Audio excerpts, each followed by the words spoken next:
All right, hello everyone. So this is the third sparring session in Muay Thai. So it's very interesting because this first guy that I sparred, I had never sparred with him before. And right away I felt that he put a lot of intensity and was trying to hit me a bit hard. You see, spinning back fist. He's really going for it. And I really felt under pressure. And I felt that he was very aggressive. And that made me realize something, which is there is a gap between what you feel, the impression you get, and the reality. Because after sparring this guy, I felt like he really kicked my ass and that I didn't do anything. But then watching the video, I realized that I actually did land a few shots, and it wasn't as one-sided as I thought.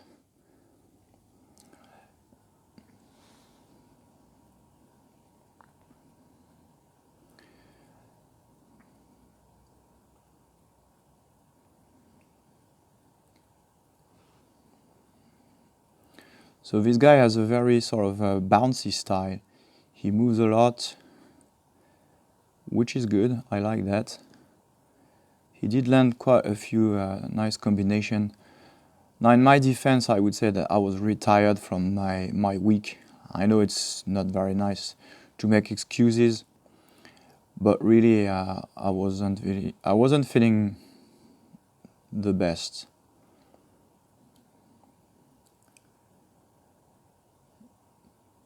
Also, I had something in mind. I wanted to try to land some very specific combinations, and I wasn't really able to do it, so I felt a bit frustrated. And also because he put so much pressure on me, at least I felt that way.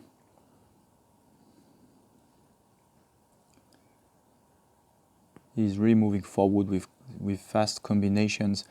In fact, the problem was that I found it very difficult to, how do you say that, to find the right balance between strength and speed. And I put him down here. What I mean by that is that when you want to spar with speed, sometimes you tend to also increase your strength and hit harder. It is possible to hit without too much strength and yet remain fast. But in the heat of the action, sometimes it's difficult to manage. All right, so this is the second guy that I sparred. So this guy's name's Bruce, and I don't know much about his background, but I can tell for sure that he's been doing Muay Thai for a long time. And at the beginning, we were like more in a sort of kickboxing kind of thing, so I felt fairly comfortable. He wasn't going too hard on me. That was all very friendly. Of course, we were also sort of feeling each other out. So I was doing my usual kind of stuff. I tried this long guard thing.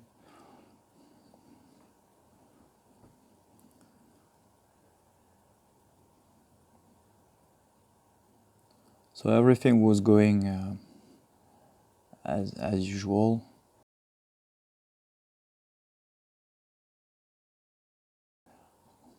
He did land that twice, that low kick, high kick combination. And then things took a different turn.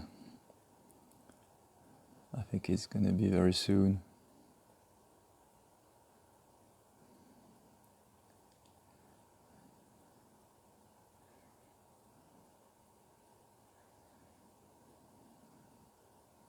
That's it. He started clinching, and I didn't really resist. I just sort of put my arms up and said, okay, let me go. And then, in fact, he said, oh, you don't know anything about, you can't clinch. I was like, no, I don't know anything about it. I don't know about the knees, the elbows, the clinch work, and all this stuff. So in fact, for the rest of the sparring, I just did some clinching, and it was half working and half this guy teaching me stuff and showing me how to deal with certain situations. So what I realized was that it was a whole new world that was opening up to me. A lot of things. It's very complex. So he was showing me just not how not to get clinched, how to escape from it. I look so bad. He's just like rolling all over me. I look totally helpless.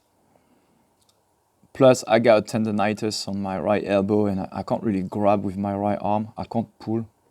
It's really annoying. He tripped me.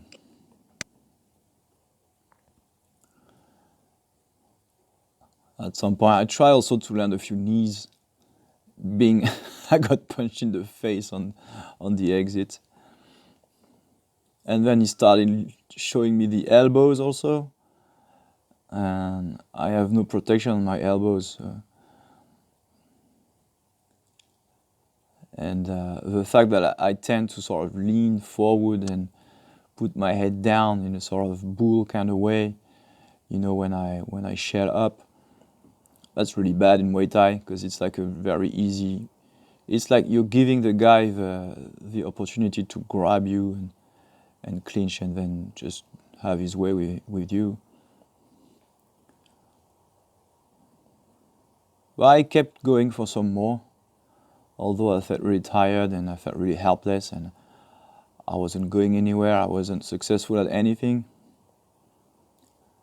But I guess it's always the case when you begin. You take up something new. I almost got tripped. See, I put my head down, that's really bad. I think I got this habit from Sanda, because in Sanda you can't grab the neck. You're not allowed guillotines or anything like that, and a lot of the takedowns are kind of double leg takedowns. You can attack the legs. In Muay Thai you can't attack the legs.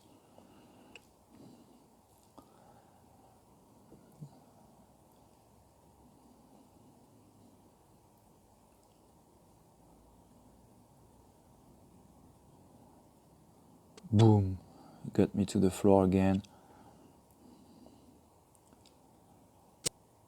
Kind of let me work also sometimes. But most of the time I just felt really like I didn't know what to do. I felt like there was no solution. Every time he pushed me away like that and then took control of my arm, he really had his way with me. And I could feel that I felt really vulnerable. I felt I was in awkward positions and some areas of my body was really exposed and I could get hurt.